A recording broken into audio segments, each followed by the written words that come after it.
Halo sahabat-sahabat otomotif dimanapun berada, jumpa lagi saya Clementinus Uni dari guru SMK Negeri 2 ini ND. Di sini saya akan melakukan kegiatan praktek pada hari ini tentang memelihara atau servis dan memperbaiki engine management system.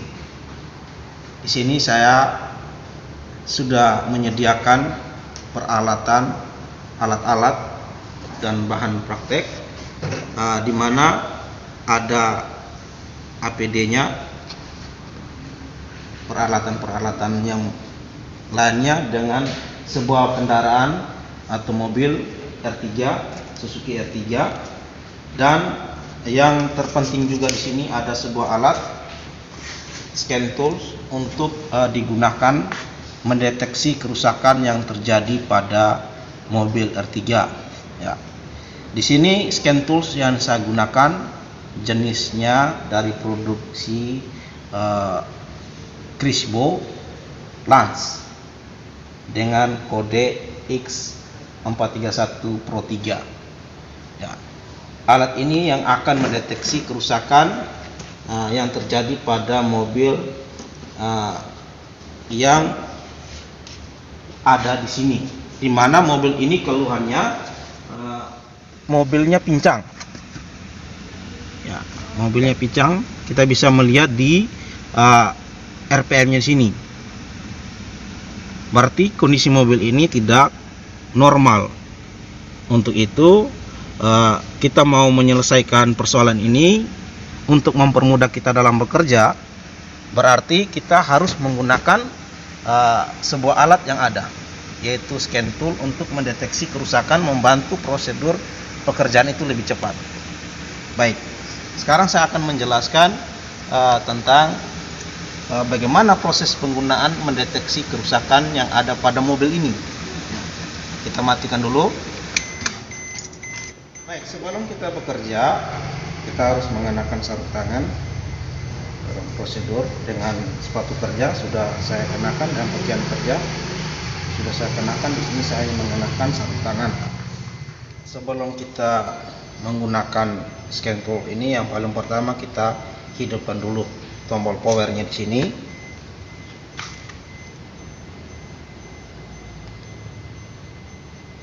Oke, sudah hidup. Sekarang kita mengambil DBS cardnya, ya, karena di sini mobil ini menggunakan OBD2. Untuk itu kita harus memilih jenis OBD2-nya, adaptornya, sambungan kabelnya ini. Ya, ini kita hubungkan di sini untuk mempermudah kita dalam menghubungkan DBS card ini ke OBD2 yang ada pada mobil, yang sudah disediakan pada mobil. Baik, untuk menghubungkan OBD2 pada mobil R3 ini, letaknya ada di bawah sini. Letaknya bisa dilihat di bawah sini.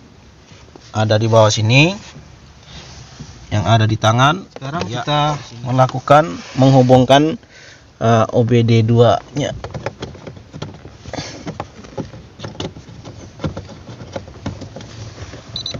Oke, sudah terhubung. Di sini tombol powernya sudah nyala sama Bluetooth-nya ini. Ini sistemnya menggunakan sistem Bluetooth. Ya. Kita simpan saja di sini. Baik, untuk mengoperasikannya kita memilih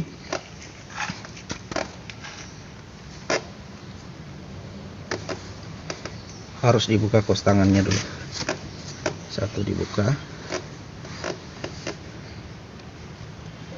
Di sini ada programnya, kita pilih karena menggunakan X431 Pro ini. Ya. Di sini setelah kita membuka, dia akan muncul menunya seperti ini. Nah, untuk melakukan mendeteksi kerusakan pada mobil ini, kita harus mengenal dulu mobil ini pabrikan atau produksi di mana. Di sini ada menyediakan menunya Amerika, Eropa, Asia, Cina, dan sebagainya. Tetapi karena mobil Suzuki ini jenis R3 ini produksi Asia, maka kita kliknya Asia. Di sini akan muncul menu berikutnya, yaitu demo, EOBD, dengan jenis-jenis mobil yang lain. Karena sini mobilnya kita sudah tahu bahwa mobil Suzuki, tinggal kita klik di mobil Suzuki. Nah, di sini muncullah menunya. Dengan di sini mendeteksi bahwa alat ini bisa digunakan mobil Suzuki dari tahun 1996 sampai dengan 2016. Nah, karena mobil ini produksinya R3-nya ini jenisnya ini produksinya tahun 2016, maka alat ini kita bisa gunakan. Tinggal kita tekan konfirmasi. Kita menunggu sesaat sehingga di sini Bluetooth-nya sudah terhubung. Nah, sekarang keluarlah menu yang seperti ini. Di sini kita memilih secara otomat atau manual atau spesial. Kita memilih secara otomat saja. Biarkanlah alat ini untuk mendeteksi sendiri. Ya. Untuk mendeteksi nomor FIN-nya ini. Coba kita deteksi.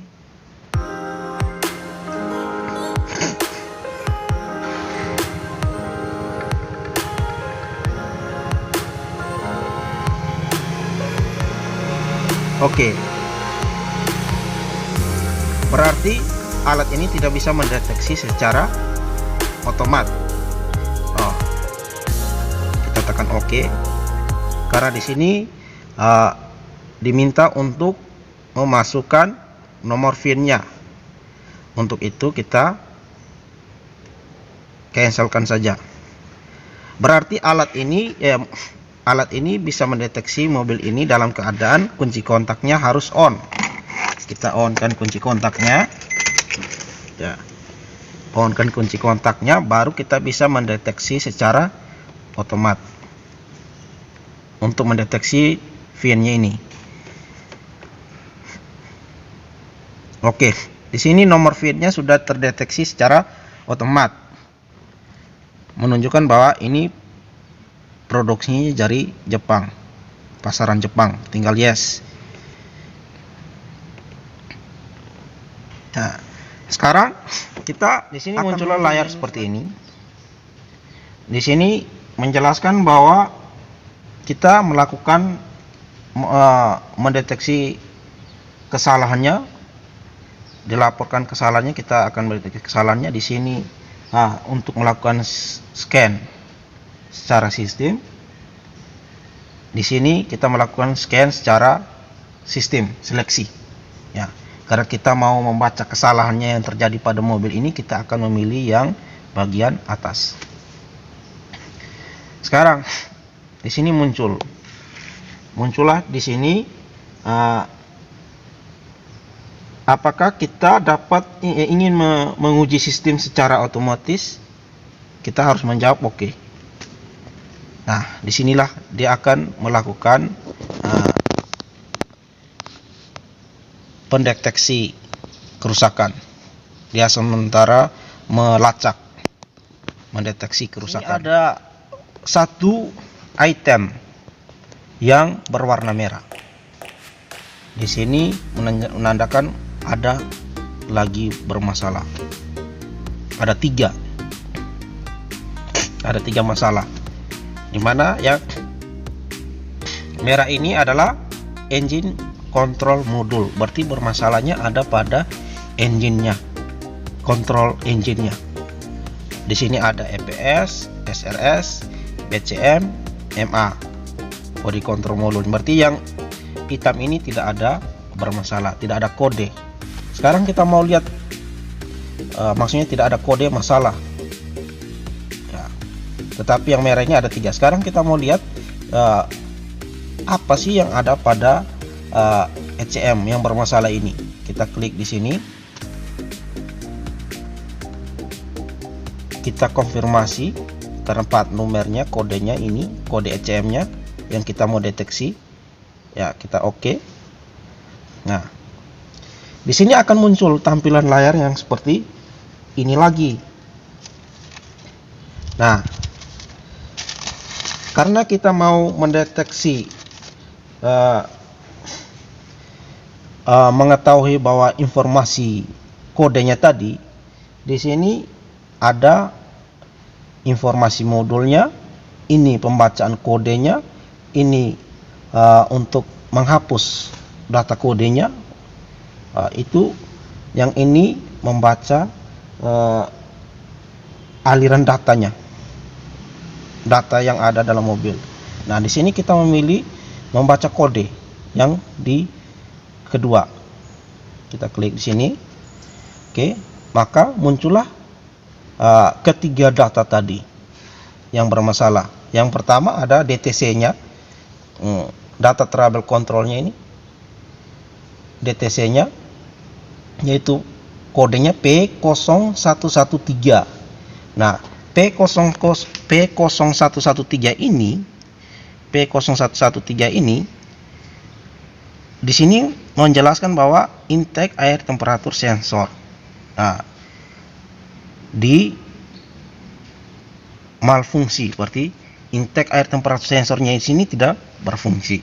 Nah, di sini ada yang DTC yang kedua, yaitu P0201.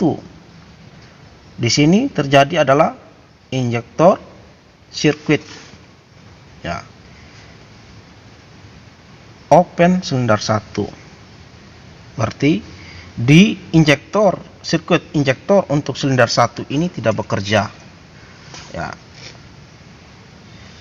Yang DTC ketiga yaitu P0030. Di sini dia mendeteksi bahwa sensor HO2S ini tidak berfungsi, malfungsi. Berarti ada 3. Untuk itu, dengan alat ini sehingga mempermudah kita, membantu kita untuk mengetahui permasalahan kenapa mobil R3 ini terjadi pincang atau putaran idealnya tidak normal. Berarti ketiga persoalan ini yang kita harus deteksi. Dan kedua adalah sensor intake temperatur sensor. Ini sensornya yang ini. Ya, ini sensornya. Sensor yang ini yang kita harus deteksi. Sebentar. Yang ketiga adalah O2 sensor. Sensor gas buangnya. Mendeteksi O2-nya di gas buang. Ini yang lagi bermasalah. Oke, baik, sekarang saya akan membongkar saringan udaranya dulu untuk mempermudah dalam pekerjaan.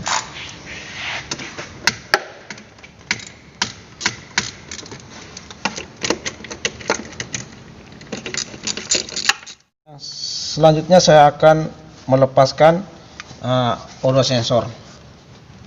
Soket O2 sensornya lepas secara hati-hati.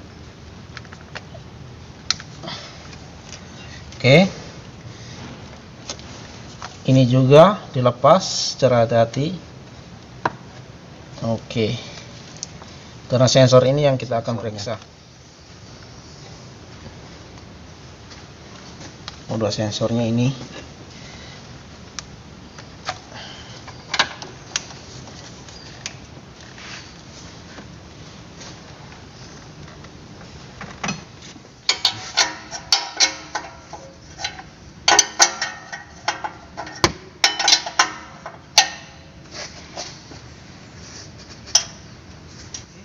Sensornya kita sudah melepasnya. Hati-hati, di sini ada ring. Sensornya. Sekarang kita akan melepas injektor. Karena yang tadi yang pertama yang terdeteksi adalah injektor nomor 1. Nah, injektor nomor 1 di sini, silinder 1 adalah bagian sini, bagian depan. 1 2 3 4. Ya. injektornya. Untuk itu kita melepas injektor nomor satunya, nomor 2-nya, karena kita akan melepaskan fuel airnya.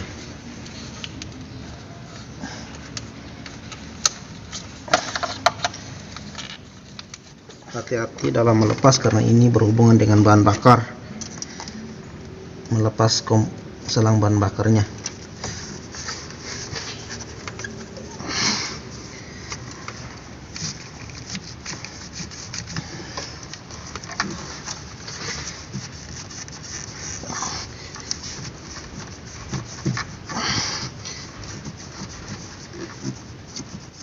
Oke.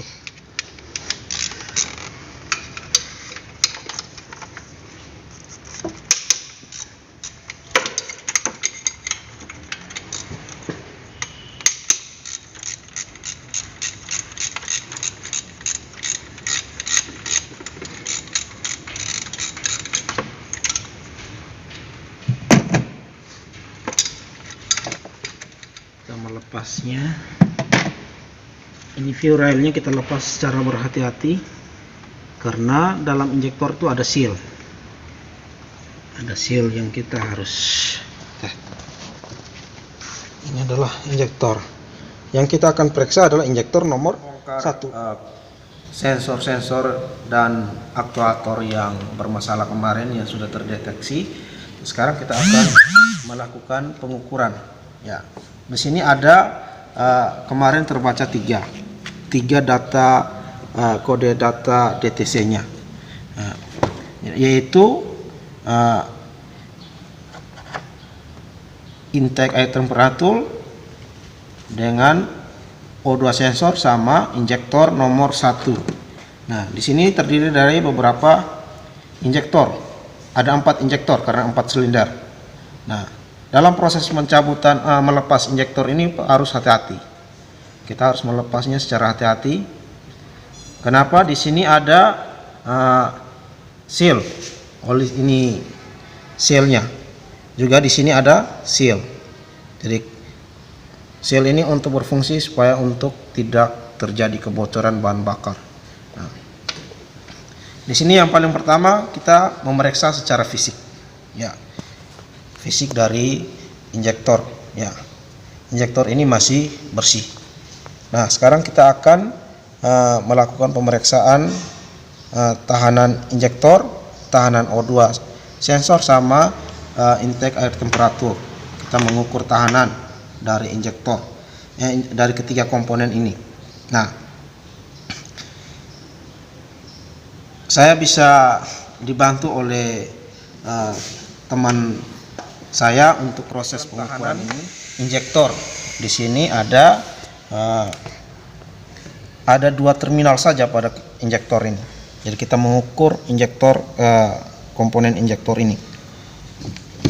Kita mengukur menggunakan alatnya yang digunakan adalah avometer. Di sini kita putarkan dulu. Kita hidupkan. Nah, di sini kita sudah memiliki pengukuran tahanan ohmmeter. Tahanan pada injektor ini sangat kecil, jadi kita langsung dikali 1 ukurannya.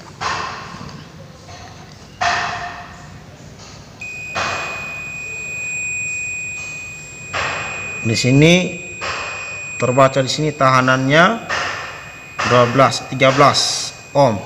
Ya, 13 ohm. Ya, kita bisa mengisi tabel pencatatan data di sini. Nama komponennya aktuator, ini injektor. Ya, ini jenisnya masuk dalam aktuatornya. Nah, hasil pengukurannya di sini adalah 13 ohm. Nah, nilai standar dari injektor ini setiap mobil itu berbeda-beda. Biasanya di sini 11,6 11,6 sampai dengan 13 ohm. Jadi kesimpulan injektor ini masih masuk dalam kategori baik. Jadi tahanannya masih baik. Kita bisa mengetahui bahwa injektor ini tahanan dalam injektor ini masih baik, kumparan dalam injektor ini baik, sehingga injektor ini masih bisa digunakan. Untuk analisa selanjutnya, keterangan di sini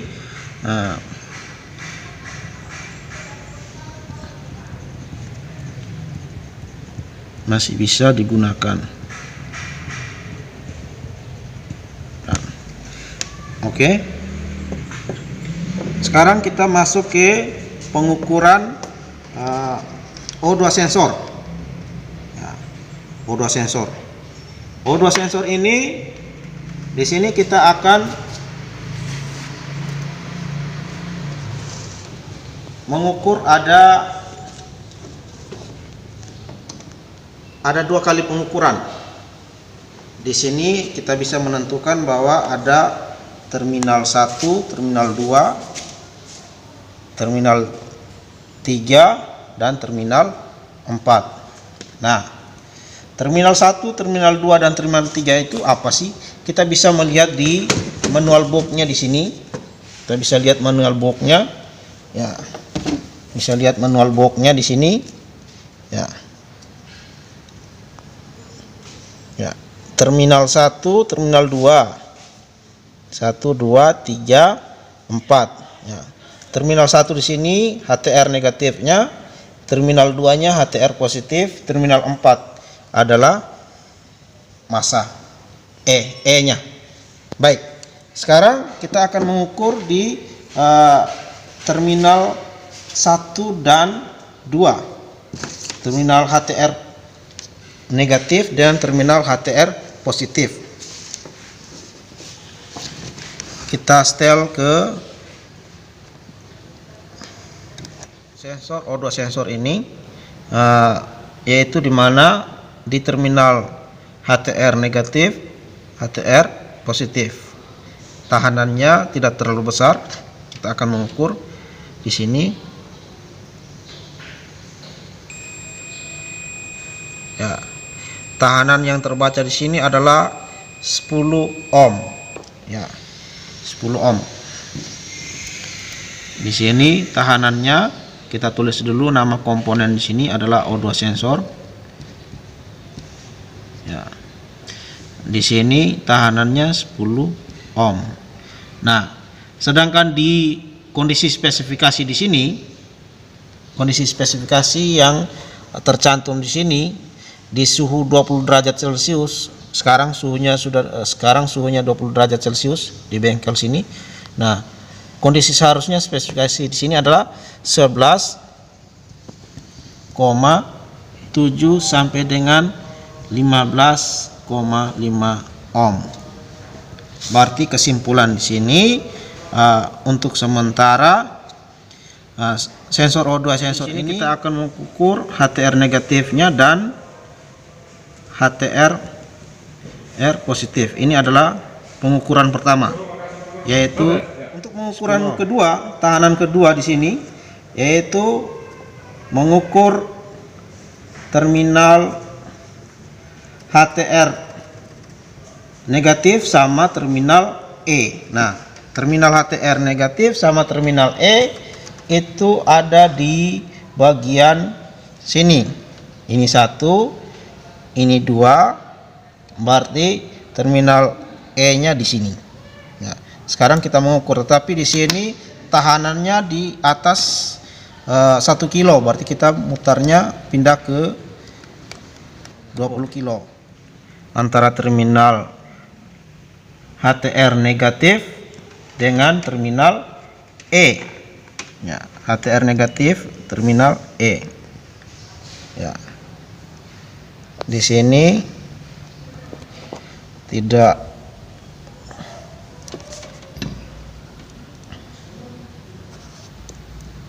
berfungsi. Di sini pengukuran pertamanya HTR negatif dengan HTR positif. Sekarang pengukuran keduanya tadi HTR negatif, ATR negatif, dan terminal E hasilnya tidak ada terhubung ya, itu tidak ada terhubung sama sekali, 0 ohm sini tidak ada terhubung. Berarti kesimpulan di sini bahwa oda sensor ini harus diganti. Sensor temperatur udara, karena di sini temperatur udara sudah semakin naik, sudah 33 derajat Celcius. Kita akan melihat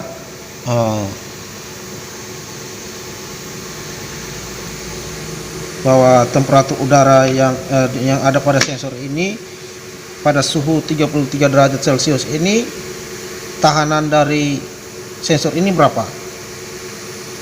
Kita mengukur di sini, sensornya di sini karena tahanannya besar, kita harus memutar ke 20 kilo ya, untuk khususnya sensor udara.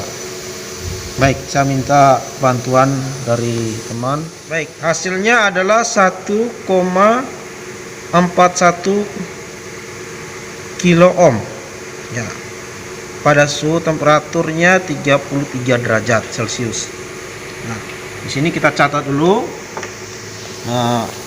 untuk intake IAT-nya, IAT sensor, intake air temperatur sensornya ini di suhu 33 derajat Celcius ini adalah 1,41 kilo ohm.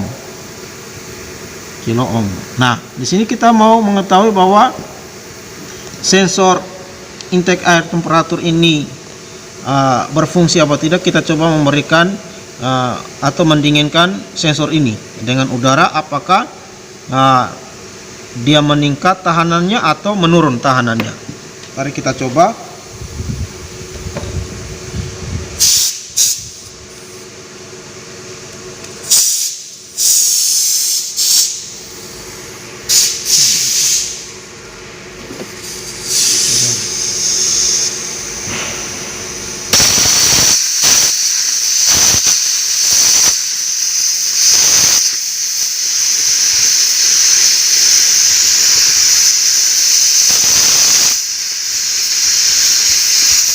Ketika kita memberikan atau mendinginkan sensor ini,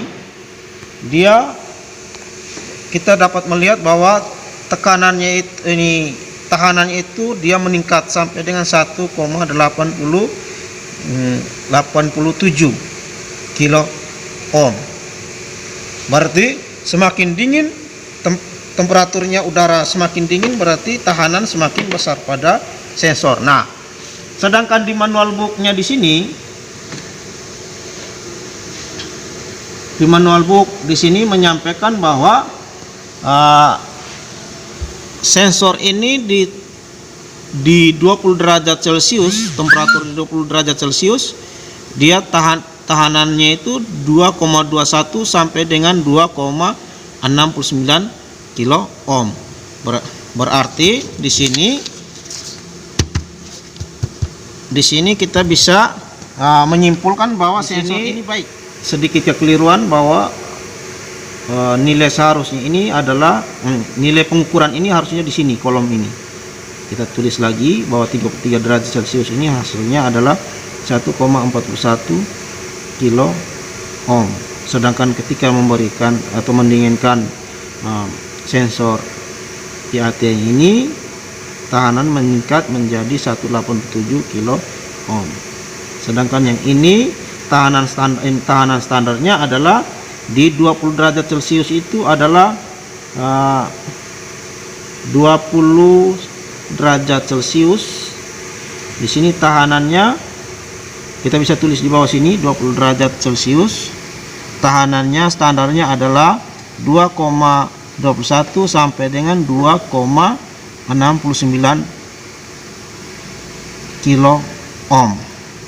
Ya, baik. Dari hasil pengukuran di sini kita dapat menyimpulkan bahwa sensor IAT ini masih baik.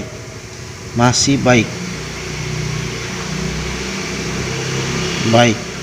atau bisa digunakan.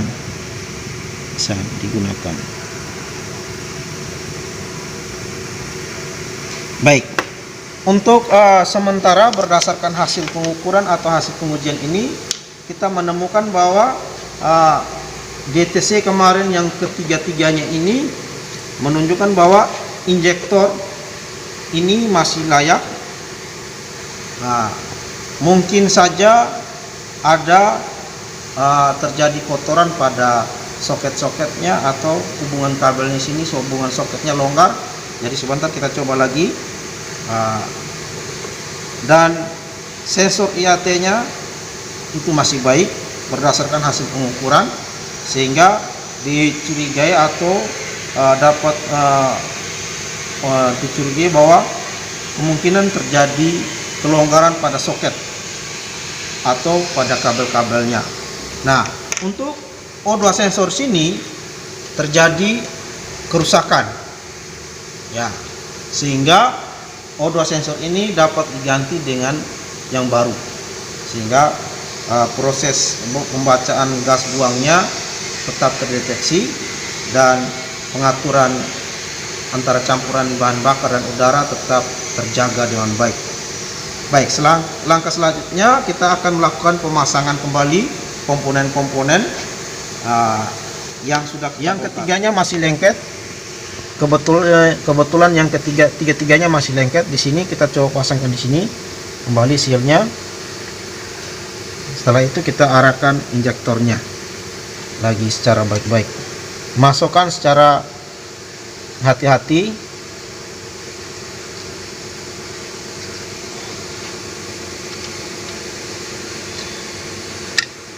Oke, sudah duduk dengan baik. Yang kemarin dicopot, dilepas.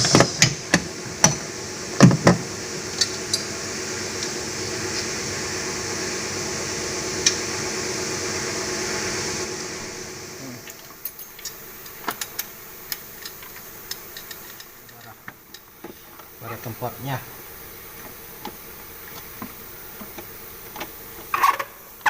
Selanjutnya kita memasang kembali O2 sensor, dan O2 sensor ini sudah diganti dengan yang baru. Kita memasangnya secara hati-hati. Kabelnya jangan sampai terpuntir. Oke, keraskan secukupnya saja. Selanjutnya kita kembalikan ke soket, dudukan soketnya ini kita sambungkan kembali di terminalnya. Oke, sampai dia bunyi tandanya sudah kuat. Baik, sekarang sudah terpasang semua. Kita mengecek kembali soket-soketnya, jangan sampai ada yang masih longgar yang kita bongkar. Setelah itu kita memasang kembali terminal negatif dari baterai yang sudah kita bongkar tadi.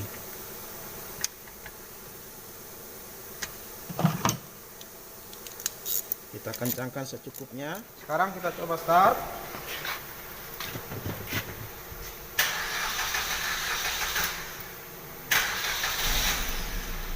Oke. Dari hasil yang sementara, dilihat dari RPM pada kendaraan tersebut, RPM-nya sudah normal kembali di 8000 RPM. Nah, berarti untuk sementara bahwa hasil pekerjaan kita sudah bagus. Kita belum melakukan satu pekerjaan terakhir, yaitu menghapus DTC yang kemarin terdeteksi oleh alat. Untuk itu kita matikan lagi kunci kontaknya. Kita ambil alat untuk memeriksa atau menghapus DTC. Bukan penghapusan data DTC-nya, kita seperti kemarin, langkah-langkahnya kita sambungkan kembali DBS card-nya, on kunci kontak, kita buka aplikasinya di scannernya. Di sini kita buka. Di sini kita langsung sama seperti sama seperti kemarin, memilih pabrikan mobil Asia di Suzuki, sama juga kita langsung konfirmasi karena tahun keluarannya 2016, kita langsung konfirmasi.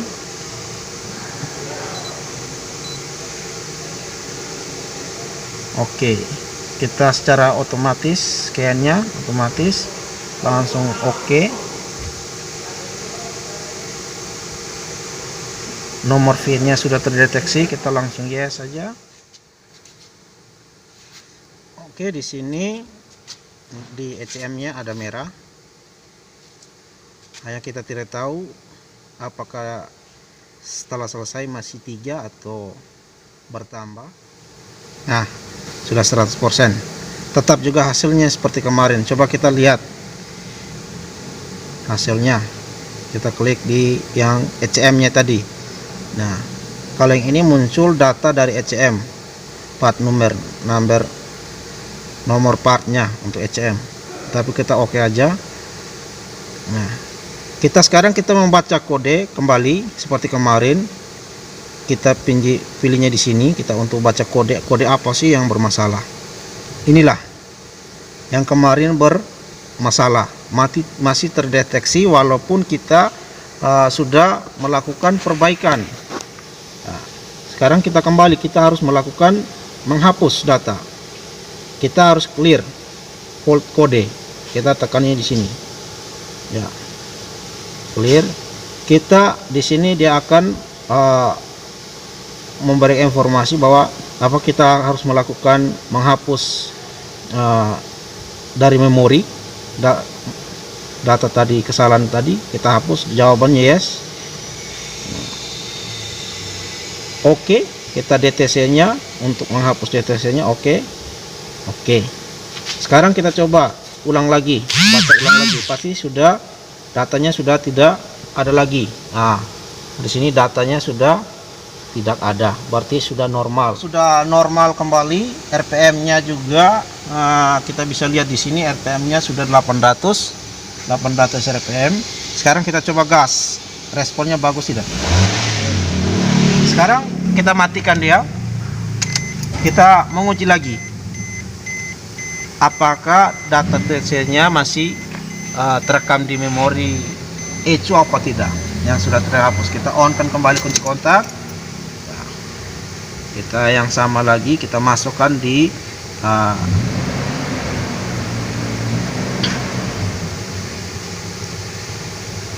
masuk lagi di aplikasinya, softwarenya sini Suzuki, sama juga konfirmasi.